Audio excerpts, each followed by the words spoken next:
Symmetry implies classical mirror symmetry.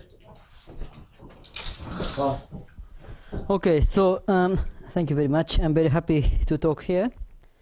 And I'm supposed to give some very kind of a talk for a very general audience. So I just want to talk from the very beginning. I'm sorry that I think many of you already hear many things about mirror symmetry, but I just want to talk something about the mirror symmetry. And mirror symmetry started in very early days, and maybe more than almost 20 years ago. But then at the beginning, they start somehow counting some numbers.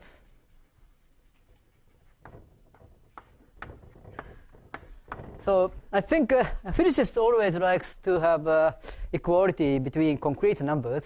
And mathematicians do not mind. I mean, if we have just an isomorphism rather than equality, we still understand there is something in it.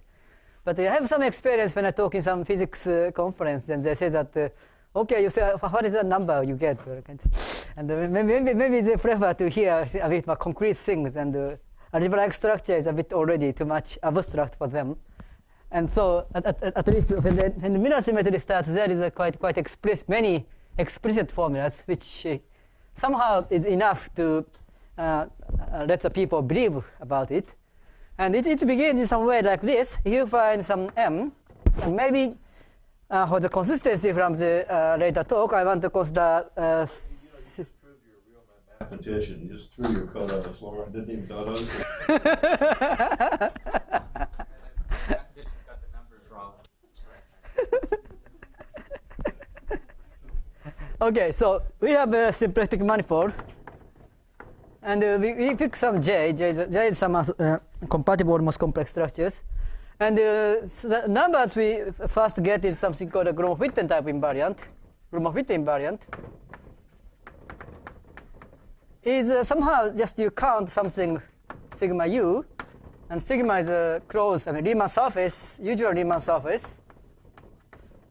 And u is a holomorphic map from sigma to m.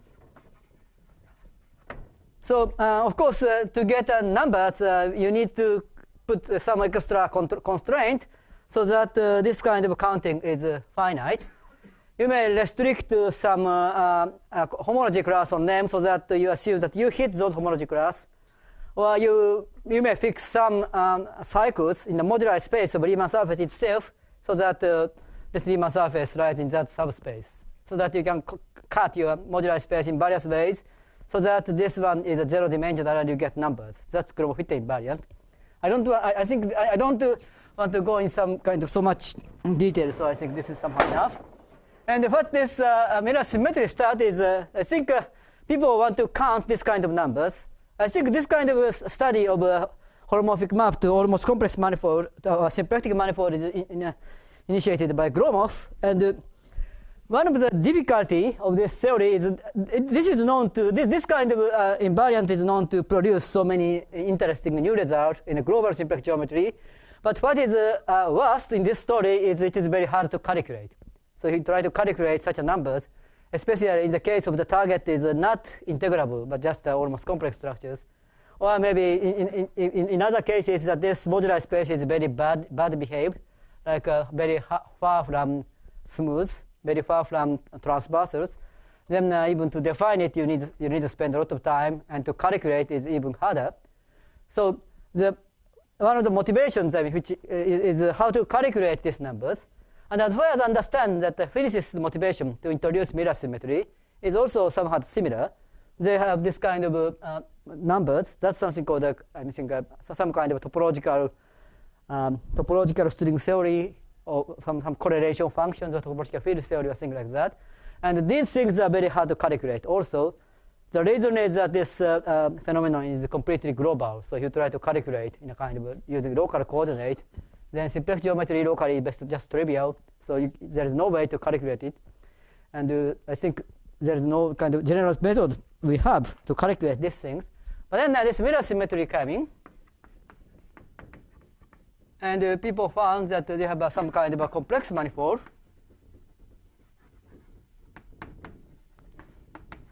And you can calculate something in the Schiff cohomology.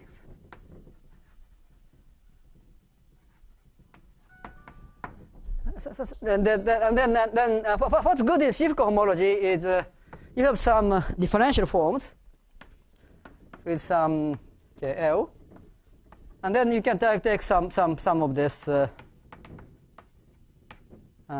integrations and then take this integrals, and these are supposed to be calculate this kind of numbers. I don't want to specify which is which, but what's good here is that shift cohomology, shift theory itself is a kind of, as a definition, is local. Shift is defined an object which is somehow defined locally. It is basically the main ideas. So this guy is a completely local things. Of course, this integrations and the homology itself is very much global. But how to go local to from global in shift theory is a kind of a very much established technology. It's a major part of the development of maybe 50s or 60s in mathematics. How to understand this this process to go from local to global in shift cohomology. And I think that kind of wonder with symmetry is just you have this very difficult global problem. And then you can just convert this problem very somehow very much much more local problem, so that you can compute this explicitly. And it produces many computations, and there are so many computations I cannot follow most of them, but there are so many computations, and this kind of difficult invariant is at least heuristically calculated in this way. So that's something that happens in the beginning of 1990.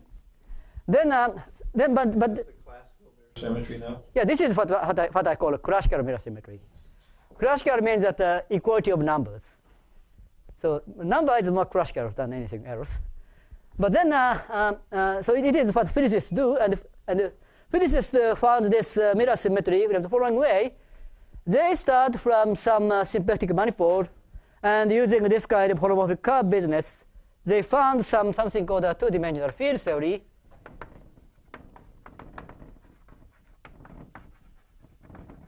And please do not ask it to me. Please ask it to physicists what is this two-dimensional field theory.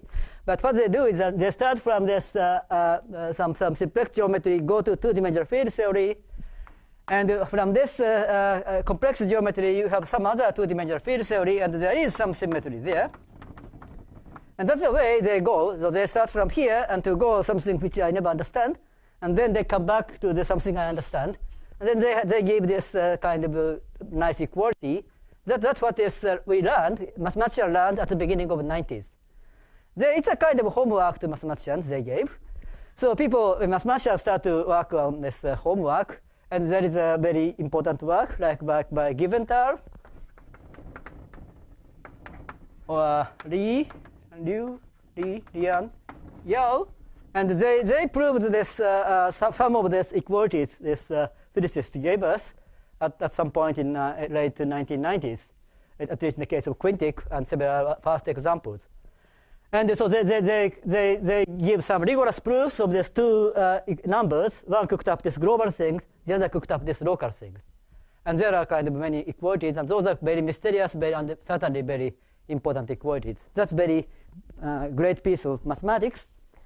And but there are something which somehow mathematicians are not completely satisfied by this kind of approach. In a sense, I mean, if I do it a bit superficially, they somehow calculate this number and this number individually in some method. Basically, this part they use fixed point localizations by torus actions, and this part is kind of more classical. So they calculate this guy and this guy separately, and they check it. Okay, it coincides. And it's a bit unfair to them if I just say that they only calculate separately, because there are kind of more ideas which is related to this original intuitions. But if I try to see kind of what more kind of try to say do more clearly, then it's harder. So in the most simple way, we can say that this one is calculated by fixed point localization techniques, and this one is calculated in some other techniques, and then they finally they compare the answer and they match. And that's great things, but somehow I still am not so satisfied. So in a sense, I mean, if some physicist came and you should prove this, then we start proving, and okay, this is okay. And some other physicist came, okay, you have another interesting problems. Okay, we start working on it, and they proved it. Then if it continues, then it's not so much a very happy life. So I rather prefer to understand this equality. Of course, all the mathematicians want to understand it. And also, in their works, of course, there are many things which contribute much to understand it. So people try to understand it, but what is the most difficult thing is to understand it is this part. If we try to just follow what physicists do, then we need to define what is two-dimensional field theory. Of course, there are many efforts, at least at topological level, what is topological two-dimensional field theory, and maybe one day one might follow this physicist way, so that to go from here to here. But so far, we still do not know what is this one. And I think this what I put in the title is homological symmetry by Kontsevich is a way to go a bit more closer to this kind of things. And for this homological symmetry ideas, I think there is one thing which is related to this. So in a sense, somehow, this Mj gives something, and this M omega, right? And this Gromov-Witten, and this M hat J plus this shift theory gives something. And so this is a picture. And I think it is also lies in an idea of string theory is this something you may replace to the notion of space itself. So I think what the string theorist people want to think is in place of taking just a symplectic manifold, you have some notion of space-time which may be discovered in next century or much longer. But then this something has many different ways to be understood from older mathematics. And there are several ways to understand it. In one way to understand it is you have a symplectic manifold plus this Gromov-Witten theory. And the other way is we have a complex manifold and plus this shift theory. So that's something like a naive ideas how one need to do.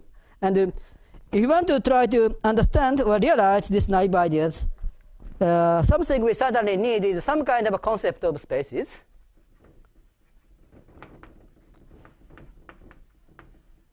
Which should be here. So, and the field theory is a kind of, I think, one of the concepts, I think. In place of studying a geometric object, they just say that it gives some field theory, and this field theory itself is a kind of a space. That, I think, is an idea. But of course, we don't know how to define field theory. Mathematicians yet do not know how to define field theory in a rigorous way. So we want to put something here. And let me mention something which, in a world of mathematics, I think. Which space is it? M? No, there is M and M check is something which is kind of already we know. Yeah. And there is something we don't know. What's the dimension of the space we're thinking of, defining the concept of? I don't know. I don't even know if the sense is a notion of dimension makes sense or not. So it should be something new. And I don't know any answer about it. Space. Yeah, some notion of the space. But I want to go a bit more concrete, and I don't think it is the final answer, but it's something should be. And there are something which is called a noncommutative geometry. And I say so this because what I want to talk is related to this noncommutative geometry, and noncommutative geometry in a sense that traditional way that people try to generalize the concept of spaces. And it goes back to many years ago, and there are many attempts. And I want to say that this part of the story, like this homological mirror symmetry, is something related to use this noncommutative geometry to find some concept of spaces here. And there are people, I think, making a lot of propagandas. And I am not 100% happy about this ideas to put noncommutative geometry here. It might be something else, but so far I cannot say anything concrete of anything else, and noncommutative geometry has already something we can say. So I want to use this what we can do here. So I think there are several things no were talking about noncommutative geometry, and you see that books like Alan Kohn. And Kohn gives some idea of noncommutative geometry. I think what he basically says is that sister algebra, which is noncommutative, is a noncommutative space.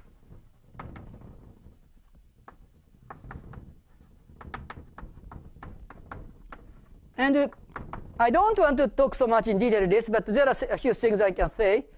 So something is there are kind of several good examples which this kind of thing is applied already in so-called classical mathematics.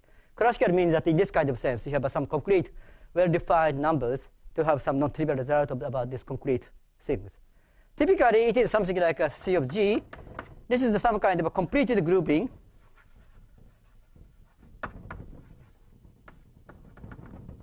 of infinite groups.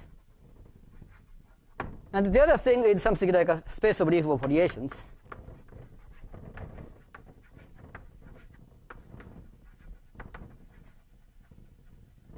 I think this idea using the system algebra is successful, at least in these two examples. So it is something, really something. It means that you get already something non-trivial already.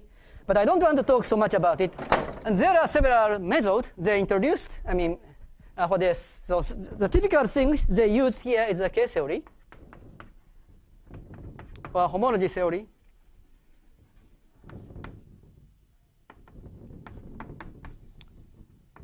And index theorem. And something like that. And I don't know, I mean, in this index theorem, in this kind of way is related to this. But this homology theory, they use something like a Hoshide homology, cyclic homology. And this Hoshide and cyclic homology actually appears in a story I would like to explain. That's why I mentioned this. And case theory also should play a role. And also there are Chan character.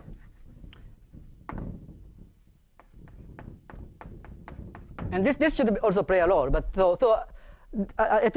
especially I want to say this part somehow. The homology theory of system algebra plays an important role on this non-commutative geometry in a sense of Rancon and this system algebras. And but then there is another proposal which is also I think basically the Kontsevich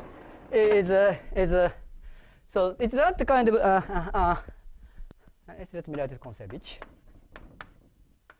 I think I looked at several talk of Kontsevich, not directly attended, but several videos I saw in the homepage of IHES or several places like that. I think he says that this infinity category is some non-commutative space.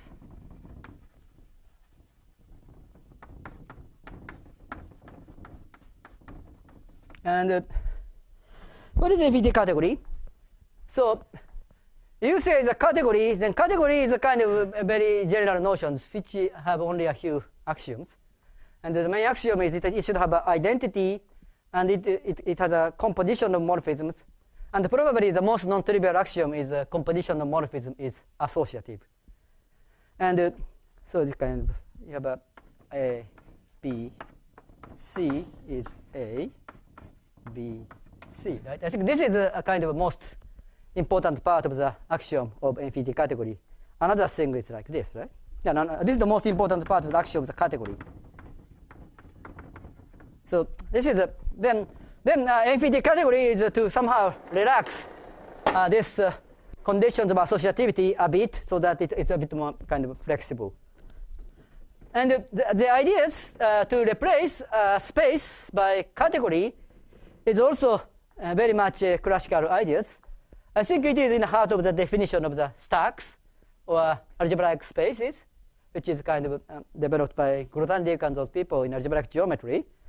So, that's related to here. So in place of studying M check, it's a complex manifold.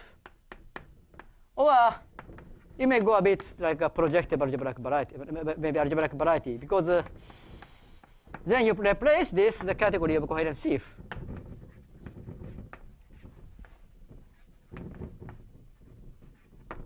And then you can replace more. It's a derived category bit. Remind me what a coherent is. Coherent sieve is assigned to each open set module on the space of ring of holomorphic functions on this. So you have a U in here, and M A of U is a module over O of U. This is a holomorphic functions. So it's a ring, and you have a module, and they are compatible with the restrictions of open set, and they assume some kind of a finiteness conditions That's a coherence. I couldn't remember what it was. What's the finiteness condition? I think locally it is generated by finitely many, and the ideal of kind of relation is also kind of locally finitely many. That's coherence. Finitely presented locally. That's another deep things. I mean, in complex geometry it is extremely deep. But in algebraic geometry it's a bit more, I mean, simpler, but it's still deep things. And this is the basic ideas. And so this actually works itself in our story. So if you have a complex manifold, then we can replace it. They have the category of coherence sheaf, and this is I think now understood as a category of D-brane in a B model side. Then you may ask some questions that how to go back here.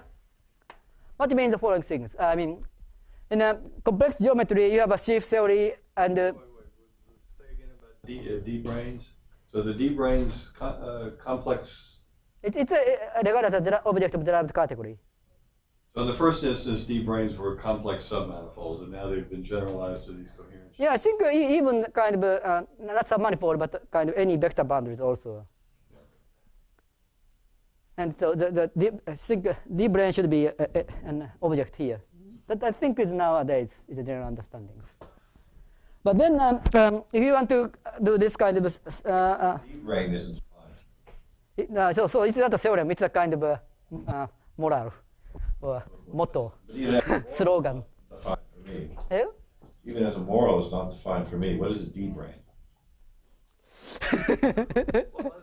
In the B side, the notion of D-brane is a bit more complicated to say. I think maybe usually if physicists say some general morals, so finally it ends up we had that this should be a D-brane. Then we made it as the definitions. You have to first define what is a 2D field theory. Yeah. Before you can define a D-brane. So I think we can just say that the D-brane is derived category as a definitions. Now I don't think any better way we can take at this stage. What they originally thought of as extended sub-objects of higher dimension. That's not the definition, even in physics. Yeah, well, why do we introduce a word that has absolutely no content into a math discussion? That's right. There's no content.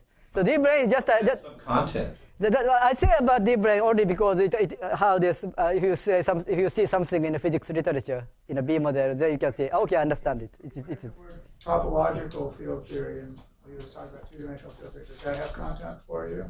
No. Then we give up. Well, but there are definitions I know. I don't have a definition for that. Well, this is a boundary condition. Whatever your definition is of two-dimensional field theory, this is something that can live on the boundary of that. Yeah, but I think you try to make more mathematical, then boundary condition in a B side is very hard to understand. You just wanted to model at least. Yeah, I mean, you just imagine something, but you cannot ever define. Well, field theory lives on some kind of space, and you're saying that the boundary of Lives that on the space. boundary of that space. So, but then I want to say the following thing. So I say that M and M check, and here I go to category of derived category of coherence sheaf, derived category of coherence sheaf. In fact, doesn't D come from here? Yes. And so. Yeah. So we have this very clearly. This is very classical, and then the problem somehow might be whether we can go back here, because as I said, there is something called I should go back there. Then if you have this equality, this is called homological mirror symmetry. I'll explain this soon.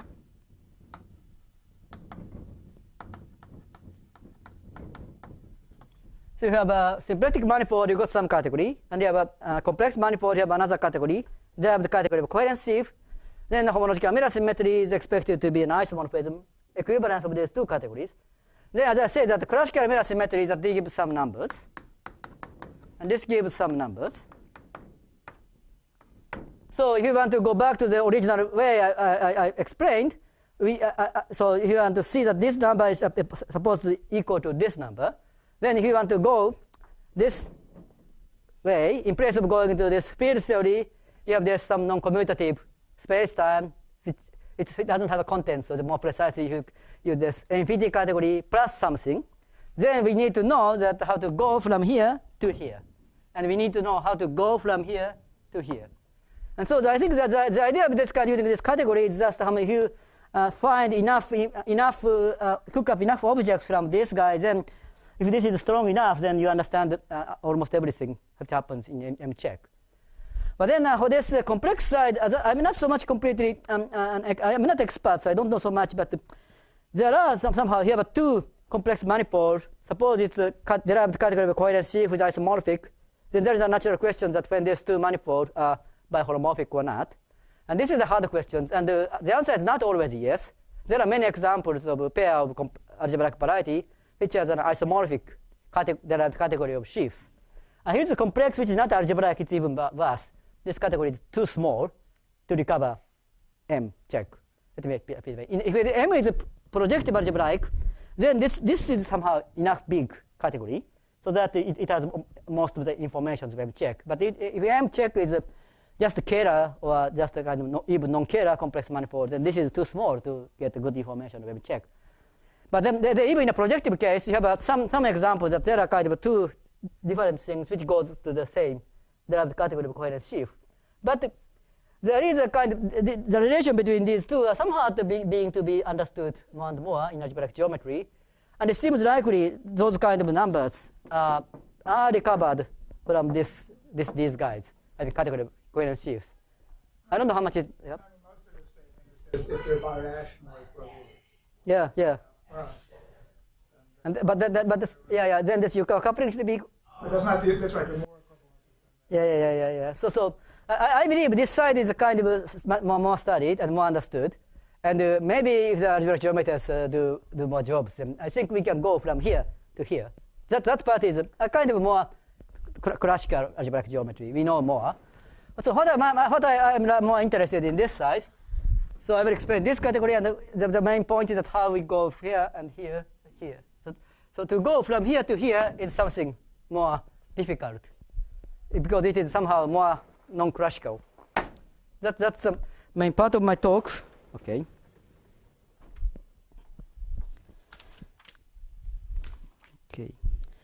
So maybe I'll say here about which kind of infinity category. Maybe first I need to explain what is the infinity category. So infinity category, today I mostly consider the case when you have only finitely many objects. So you have an infinity category, say C, you have a finitely many objects.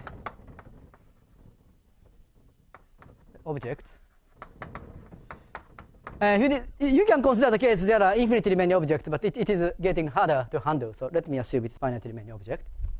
Then you have a C, so it's a category C of Ci, Cj. This is a chain complex. And you have a morphism.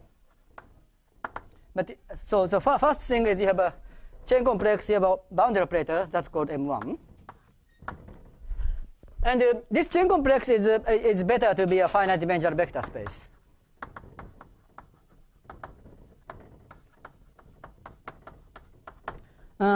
I requested finite dimensional because I will soon explain something about the inner product. So if this is infinite dimensional vector space, then inner product is very hard to study. So I will prefer to stay on a finite dimensional vector space. And then we have this compositions of morphism, which I write M2 is C, C0, C1 tensor, C, C1, C2 to C, C0, C2. And so suppose that we assume that this is associative, they have a concept that you have a morphism in the space of chain complex, and it is the compositions, and it is associative. And this is called the differential gradient category. And this is introduced by Bondar and Kaplanov. So they introduced some kind of enhancement category so that morphism space is chain complex and the composition is associative. And if you go back to this case of the algebraic geometry, or I mean complex geometry, then this is actually unsatisfactory because the morphism space. So in algebraic geometry setting, this object is say vector bundle. So C is some kind of vector bundles, holomorphic vector bundles. Maybe I can say it's object of derived category of coherence CX, but it's more complicated. And you can say some manifold, but I'm kind of get more used to vector bundles. So you have a kind of a Hom bundle, and it's cohomology, D bar cohomology. So this is X. So this is the vector space, and this is finite dimensional. The reason I want to take this X to the kind, you just take this all sections of the Hom bundle, the infinite dimensional. So you cannot use this finite dimensionality. So this is the morphism space, and you have a composition called Yoneda product. But actually, if you just consider this extensions and the Yoneda product, then you lose some information. There is some kind of a called a Massey type product.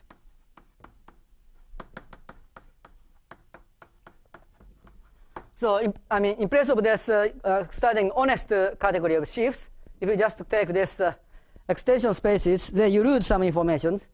And to compensate those information, you need some more operations. That's called a higher Massey product, MK. But then there are some loose informations.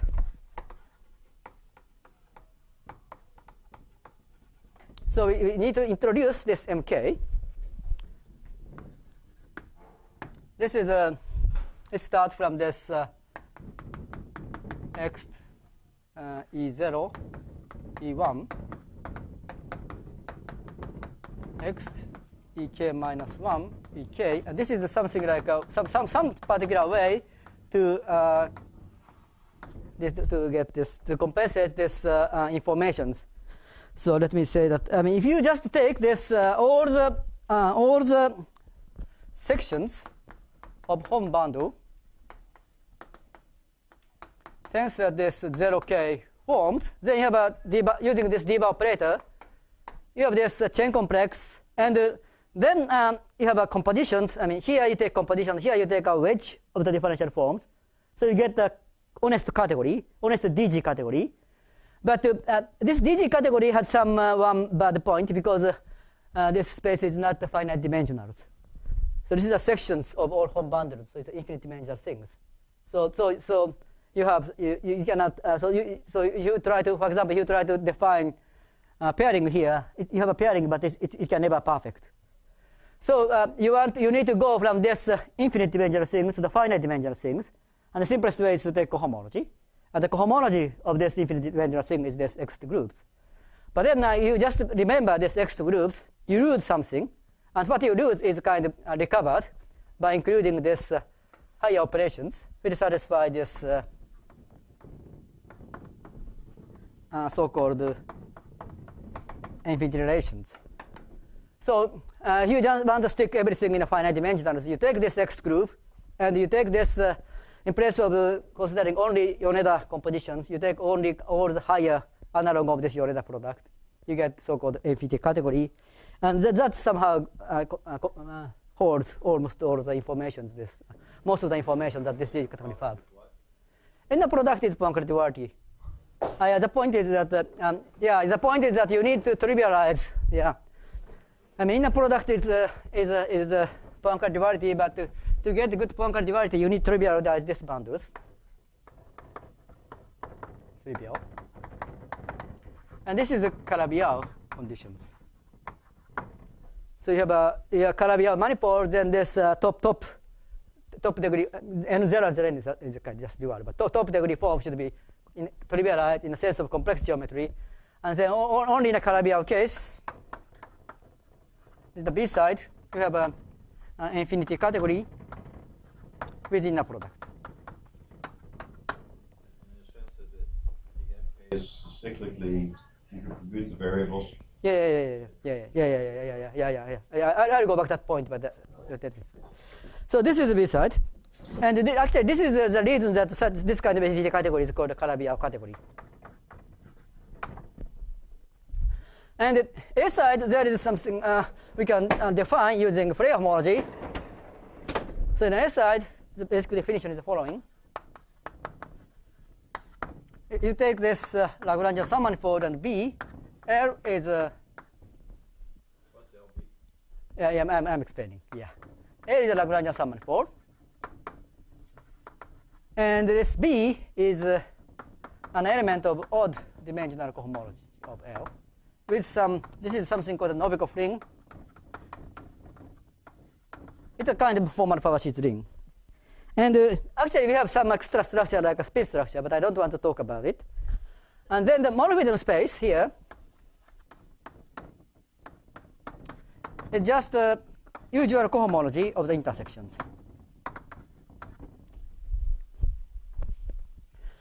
Maybe in a typically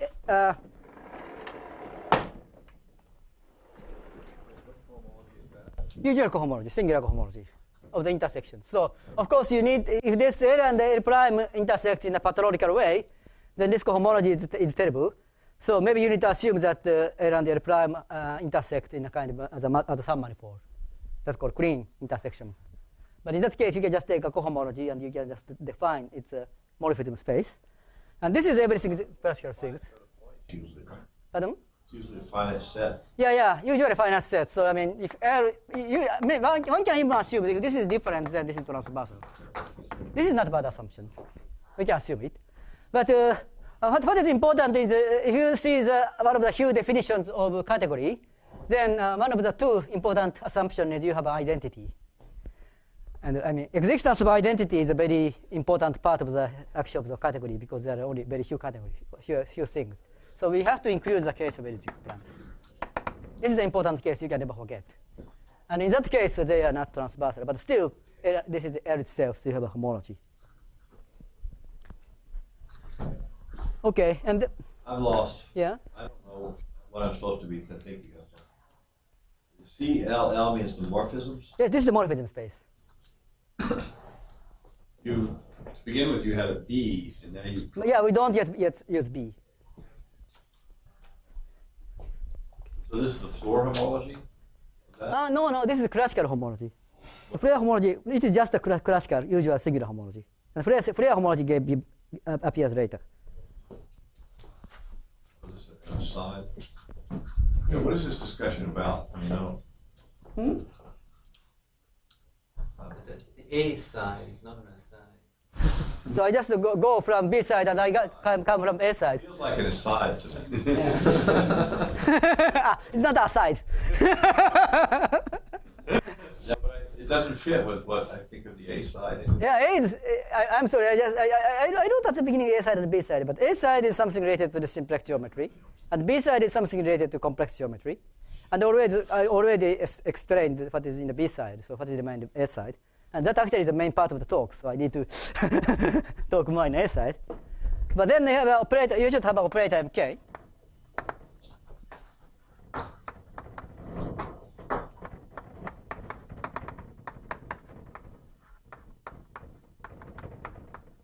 This, Be transversely. yeah. And that would, this This is just finite dimensional vector space. would just be the usual floor cochains Yes. Exactly, Fourier cochains, yeah. at intersection. Yeah. It's not Fourier cohomology, but it's Fourier cochain. Yeah, but still, this is already finite dimensional, so you don't worry so much about I it. need at least the mod 2 grading of that. Yes, it is integrated. Yes. Yeah, I mean, I thrown away many technical things. But maybe I try to work too many things but to explain. But this is operations, and this operation is actually some kind of count. And maybe if I define it precisely, it doesn't make so much sense. I just want to say feeling what it is.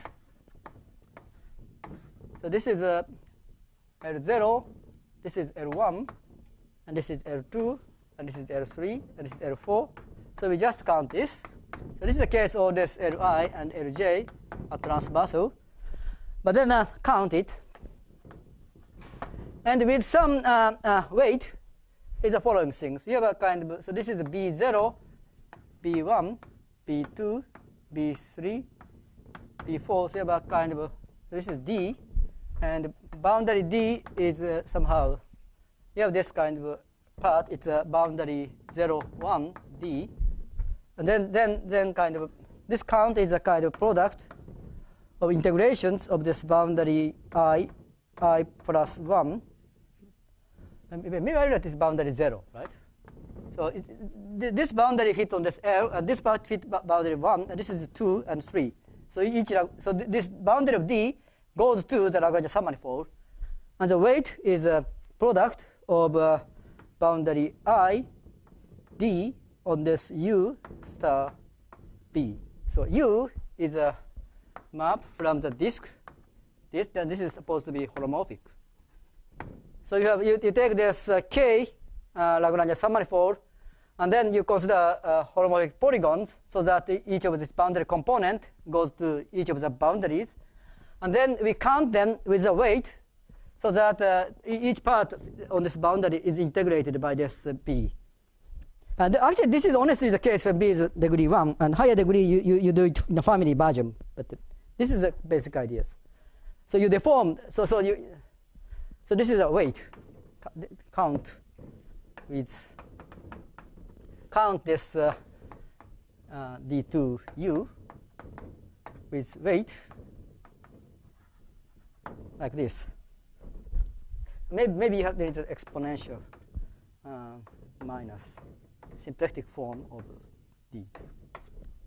Okay, so we have this kind of count, and so and other. Excuse me, can you explain how the degrees work out? Boundary I of D is one-dimensional? Yeah, of course. If you fix U, it's one-dimensional. Hmm? Yes, if you fix U, it's one-dimensional. What is one-dimensional? It's real one-dimensional. This boundary. Okay. It's a boundary of the disks. It's one-dimensional. So You fix U or not? in a case when B is degree 1, we honestly do this. Okay. But in a case when B is degree 3, for example, then you consider this in the families. What? You consider this kind of modular space in the families. Oh, okay, fine. So this guy comes with the families, then you can make this integration using this family versions. So that's the basic idea. Okay. And so this is a definition this, and we wrote a full book to make it well defined. So, but then what I want to explain is the following. So the problem is when. So you have this FET category. This is the number. So this is the MK combined with the inner product. Yes, this is the number. At the same time. Yes. The inner product is included now. Yes, in that sense, yes. And this has an inner product, Poincare duality. Infinity algebra with the inner product. Yes. This is what they call the Calabial infinity category. But since so there was something confusing as I say, in the B side, associated infinity category is Calabial if the complex manifold is Calabial. Only if complex manifold is Calabial. But this guy in the A side is always Calabial. So I feel this Calabial is a bit confusing word in a B side, so better to say cyclic. It's the same thing. But cyclic means that you have a cyclic symmetry, MK. X0 is with sign MK.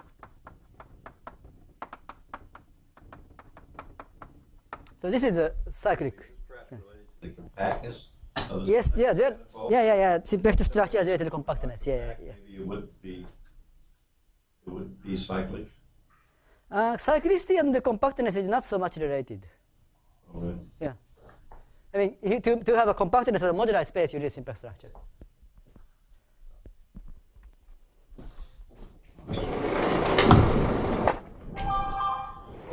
So you have this MPT category. So the questions. So now I can now go to the first questions I raised. So you have a symplectic manifold, and then you have this MPT category. I go this X. Is related to the MKs by this. Yeah, if the manifold is Calabial. If the manifold is Calabial. You can do cell duality. So we go these directions, and hopefully we have this complex side, and we go this category of coherence sheaf, and hopefully this one is easier, and this is a homological mirror symmetry.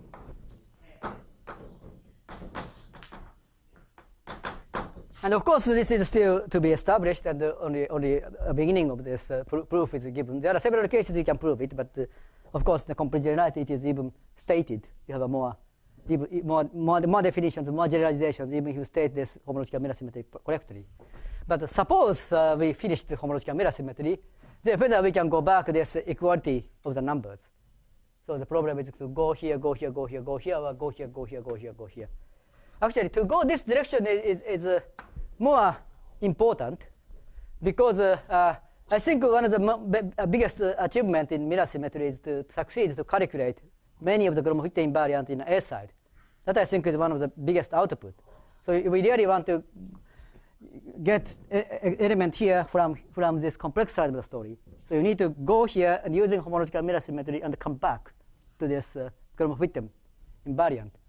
So I think how to go from infinity category to this Gromov-Hütte type invariant is a kind of things we need to really understand to close the picture of this mirror symmetry. So now that's a motivation. Then maybe I have 15 minutes to say something we can do about it. So as I said, that there is a notion of Hochschild homology. Yeah. Yeah, that's Kontsevich called Fukaya category. Yes. So you have Hochschild category, Hochschild cohomology, and cyclic cohomology of I think at the beginning is associative algebra. But we can generalize this rather easily and directly to the infinity category. So for any infinity category, we can define Hochschild cohomology and cyclic cohomology. It is better to assume you have only finitely many objects. Otherwise, you have to take this too much big complex, and it might have some trouble. And that is Hochschild homology is something like this, right? I mean, Hochschild homology is Hochschild chain complex of some infinity category C is a union of the C0, Ck on this C, C0, C1, blah, blah, blah, C of Ck minus 1, Ck, and the last thing is C of Ck, C0. And this is a Hochschild chain complex. And you take the Hochschild differential, maybe that is small b. Small b is start from xk is so in this infinity setting we take the sum x here, and I think something like m which start from something and xk x0, right, and the rest. So you take some of the you put maybe it's better to write pictures. I'm geometer, so it is better to write pictures. You have you have this you have these words without the cycles, and you have this x0 and x1, x2 and xk, and the Hochschild differential has a 2 is something related to this guy. So something x0 is here, or x0 is here, and here we put m here, or here we put m here. So you have a kind of cyclic word. Then either you divide this cyclic word into 2. Then x0 start here. You have several things here, and you plug in some of the you apply this operator m from something to this containing x0, or apply something here, and you take a weighted sum of this signed sum of these operations like this. That is Hochschild boundaries, and its cohomology is Hochschild cohomology. And in a cyclic cohomology, you divide this by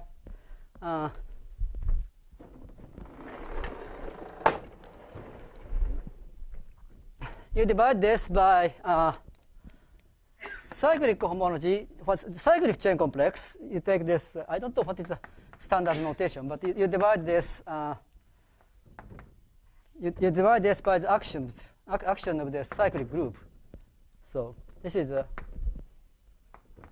I'm sorry, I don't remember the precise notation, but you take the same thing, but you divide by these actions. It means that x0, xk is equivalent. Xk, x1, x0, k minus 1. So you take the cyclic permutation of the word and you identify them. Erase the t, can't you? It's prime plus minus. I'm sorry. Oh, that's plus or minus. Yeah. My writing is too bad. So you divide this and do this, then you can apply the same operations. You get cyclic homology. So that's called Hochschild homology and cyclic homology. And so the reason I explained this is there is someone can conjecture the following things. I write some conjecture. Conjecture is yeah.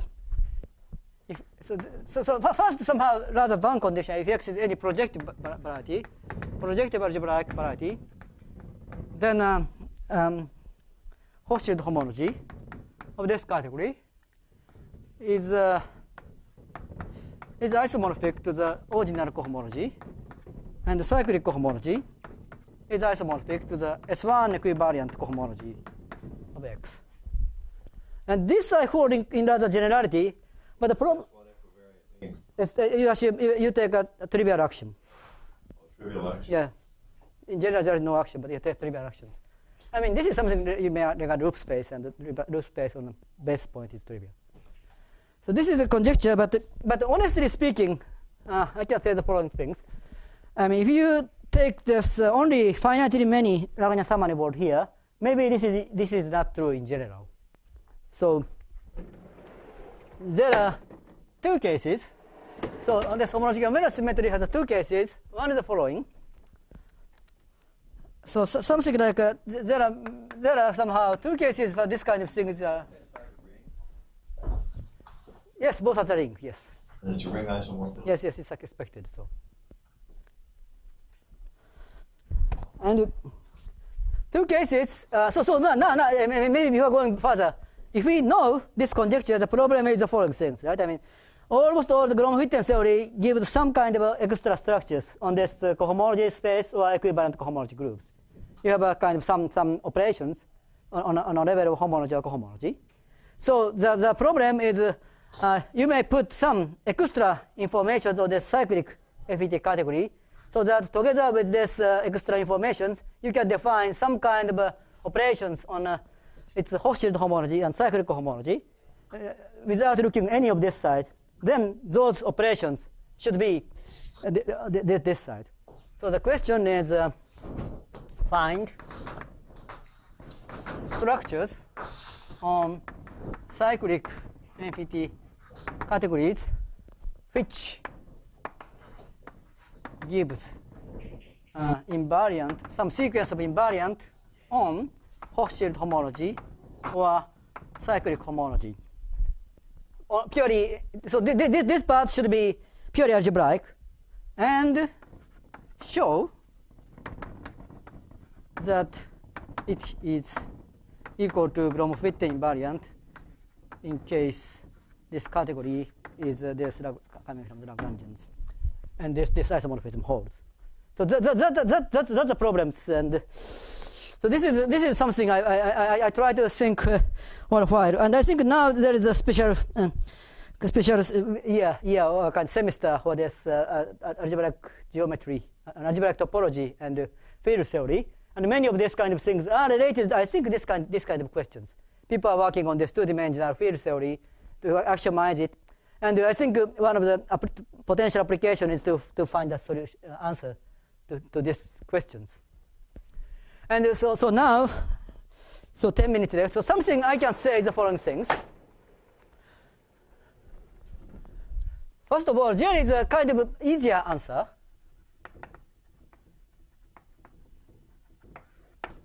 Easier answer is the following.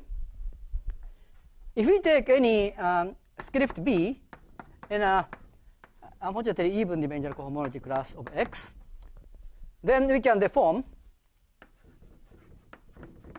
this category to some FET category slightly. It's a kind of, this B, maybe in the case B is H2, you may regard it's a kind of deformation of simplex structures. So this deformation of simplex structure, they form this category. And this is quite rigorous. So actually, we have a family of infinity category parameterized by even dimensional cohomology class of the ambient space. Then what we can say is that this totality of the category determine genus 0 Gromov-Hitler invariant if this isomorphism is true in the family version.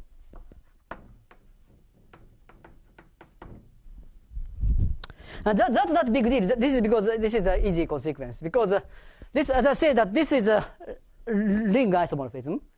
And Gromov-Hitler theory in genus 0, you may regard as a kind of a family of ring structures in the cohomology, parameterized by the cohomology of the ambient space. That's what this quantum cohomology or Gromov-Hitler invariant theory says.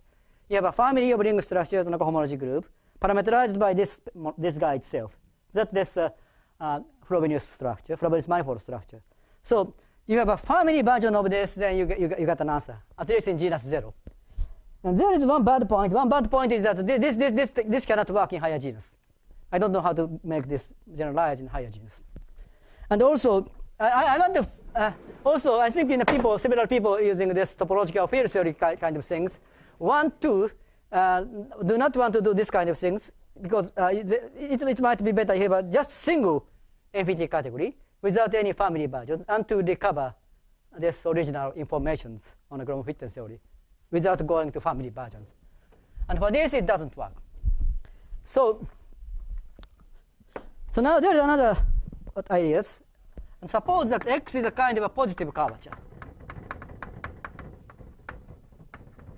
What about this idea, Kevin Costello's thesis, that genus 0 Gromov-Witten for symmetric products determines higher genus Gromov-Witten for the individual space? No, yeah, that's work, but I mean, that's actually, I mean, that might be used to calculate some Gromov-Hitler invariant.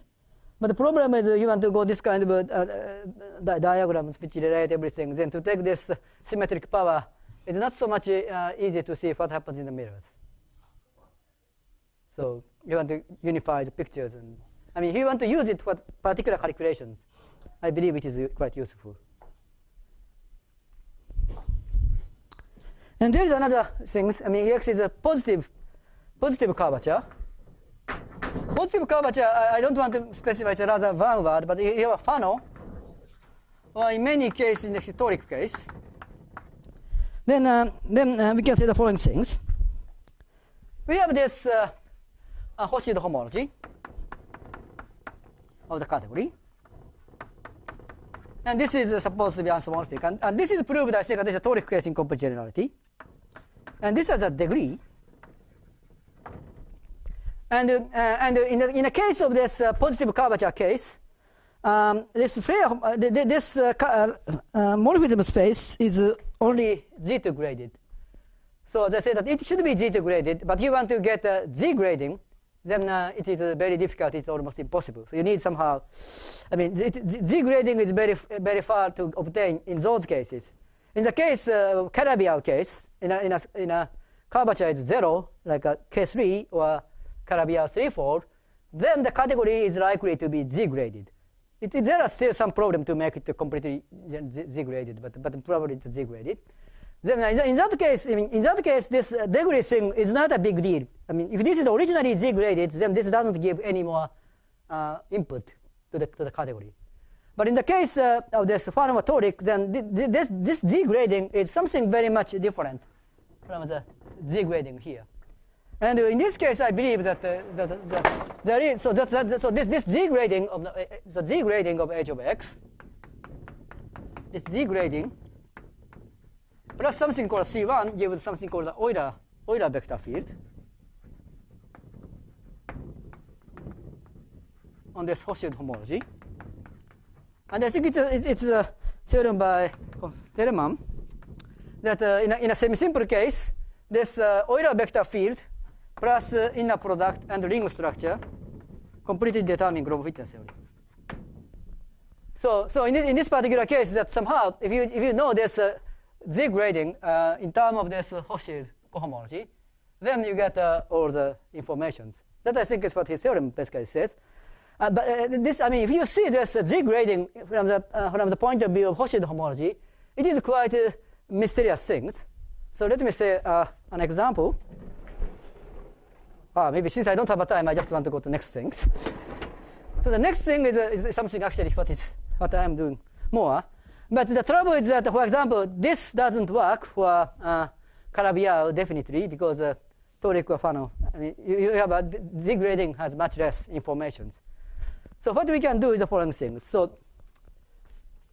maybe I just talk too much slowly. But you consider this Hochschild chain complex of the category. Then you have so then you take this inner product, you get something called involutive by D infinity structure. I don't have a time to this, but it's a kind of a structure that you have a bracket and co-bracket plus differentials. And this is infinite, involutive by structure. You have a bracket and co-bracket and differentials. It's compatible. This uses only this inner product. And then, using this MK operations, you get the script 0, script 1 is in this Hochschild homology. I think it's dual.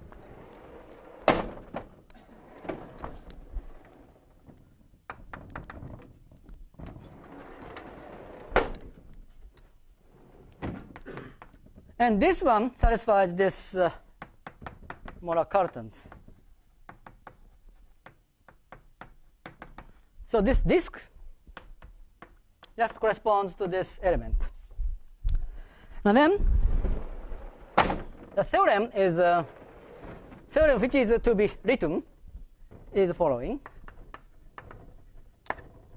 You can consider this full series FGL. It is in a symmetric power, symmetric tensor of this dual of the Hochschild,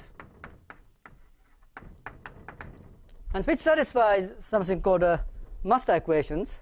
So D MGL plus MGI Li MG1 L1 G2 L2 plus MG minus 1 L plus 1. And this co-bracket MG L minus 1. So this is called Butler-Velikovsky master equations. And this is related to the Riemann surface.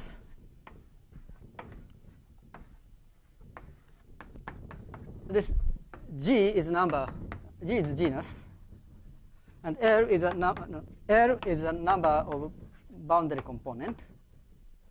And you count this kind of maps from this non-compact Riemann surface with boundary, so that this is genus G, and each boundary lies of some Lagrangians. And then the algebraic structures on this four system satisfies is called this master equations. And I wrote one theorem and stop. It's just this guy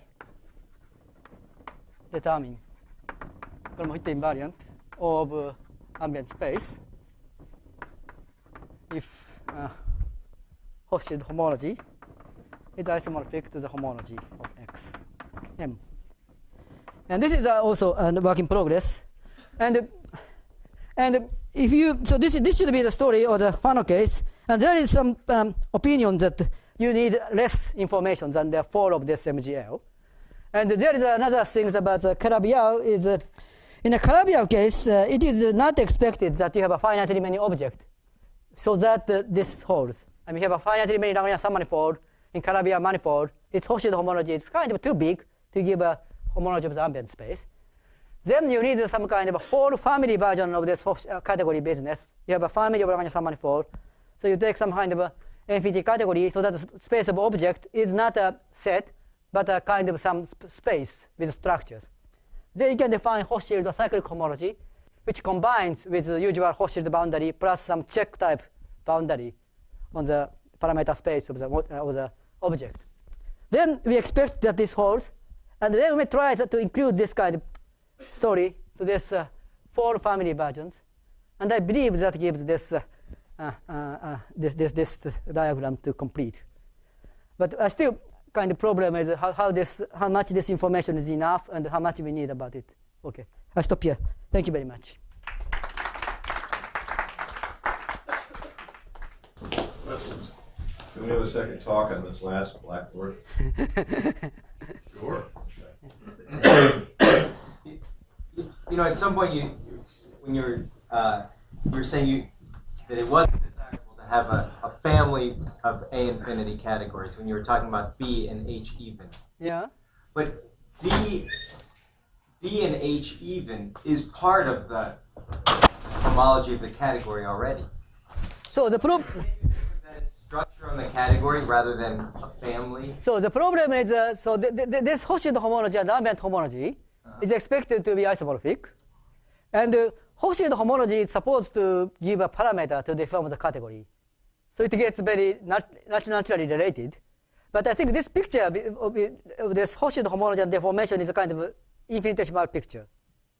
You need to integrate it, and there is, I don't know any kind of natural way if you have an element of Hoshido homology in cyclic infinity category and use it to deform the category purely algebraically.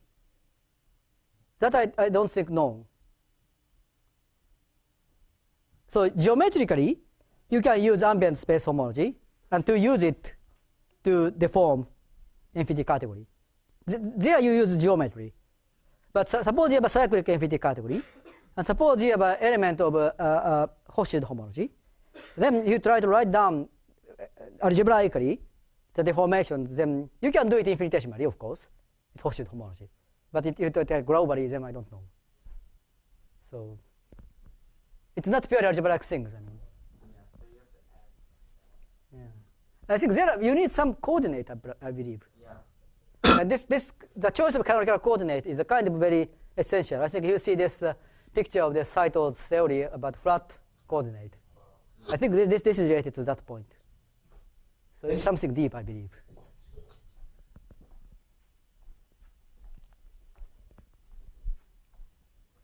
Yeah. So you said that the question is how to go from this homological mirror symmetry to the classical quality of numbers. Yeah. So I would have guessed that, I would want to have guessed this homological mirror symmetry conjecture if that didn't already reproduce this numerical equality. I mean, how would you conjecture that if you didn't already know that was going to give you the original thing? No, I mean, you can just say that, maybe, I don't know if it's a good answer, but you may say that two-dimensional topological field theory is a infinity category. Then it means that we go from, we go this equality by using this field theory. It's not so very far from the actual answer, because the infinity category plus various structure is actually a kind of topological field theory, as people are doing. So we cook up some kind of a field theory. And then this field theory intertwine two spaces, and there's some physics heuristics for why one might. Yeah. I mean, in place of taking this two-dimensional field theory, then I mean, then if the niece complain it is just a word, then we can answer no. The precise definition is this cyclic infinity category. I understand, Kenji.